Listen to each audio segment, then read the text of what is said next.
My husband doesn't touch me on our wedding night. He claims he's too tired and asks me to wait. Then, he sneaks into the basement in the wee hours of each night. Whenever he returns, he needs to shower to wash away an indescribable smell. I ask him what he does down there, and he tells me he works out. Why would anyone work out in the middle of the night? I can't take it anymore. One night, I decide to sneak into the basement to see what's going on down there. He chases after me and grabs my pajamas, roaring, "Come back up here. I'll divorce you if you step foot down there." Clutching the railing, I began to tremble with anger. My parents had spent a huge chunk of their life savings to purchase this small villa for me as my marital home. This was my home. So why wasn't I allowed to enter the basement? Not just that, but as my husband, how dare he spit such venomous words at me? I took a deep breath to get my fury under control. "Zane, how could you speak to me like this?" Zane Kors kept a death grip on my pajamas. "Honey, let's go upstairs first. I'll explain everything once we get back to the bedroom. Can't you explain things now?" I pointed toward the pitch-black basement. "Why can't I go down there? Do I not have the right to do so? I'm working out these days, and I keep my prized equipment downstairs. However, you can't see them yet." Zane walked to the bottom of the stairs, standing in my way. "Why not?" "Because it's not the right time yet. When the time is right, I'll definitely show you." My stomach sank. I took another deep breath, trying to calm my emotions. If that was the case, why did you have to say those harsh things when you came running after me just now? I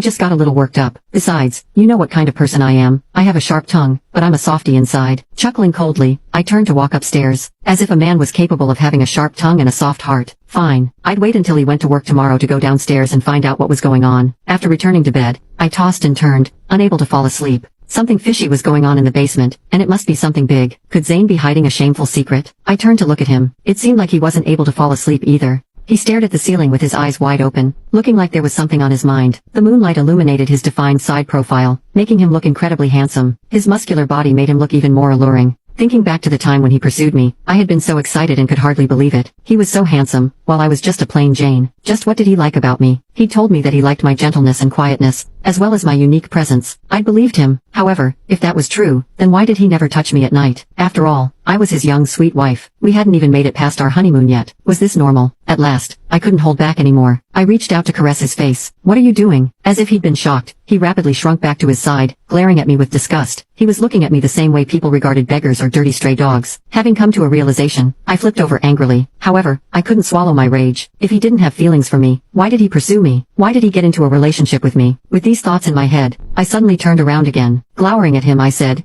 "You said that we can't do it for now because of your health reasons, which I can understand, but all I did was touch you with my hands. Why did you react so drastically? I've told you countless times that I have a psychological disorder. I'm looking for a psychologist now, so you have to be patient and wait for me." Zane picked up his phone and gently patted my shoulder with it. "Honey, please wait for half a year longer. After 6 months, I promise I will love you properly." He couldn't even use his hands to touch me, and had to do it with his phone. Was I that dirty? How could I believe his words? However, I didn't have any other choice but to wait for now. Sighing quietly, I flipped over. Come to think of it, I had given my husband everything. Since we started dating, I had fulfilled all of his wishes. He'd said he liked watches, so I'd bought him a luxury watch that cost 6 figures. He'd said he liked to travel, so I'd gone around the globe with him. He'd said he wanted to make money through investments, so I'd lent him money to learn how to invest. In other words, so long as he wanted something that I could provide, I never held back. However, after we became newlyweds, this was what I got in return. This was all because of that basement. I hated the basement. Even if I had to turn it upside down, I was going to find out the truth.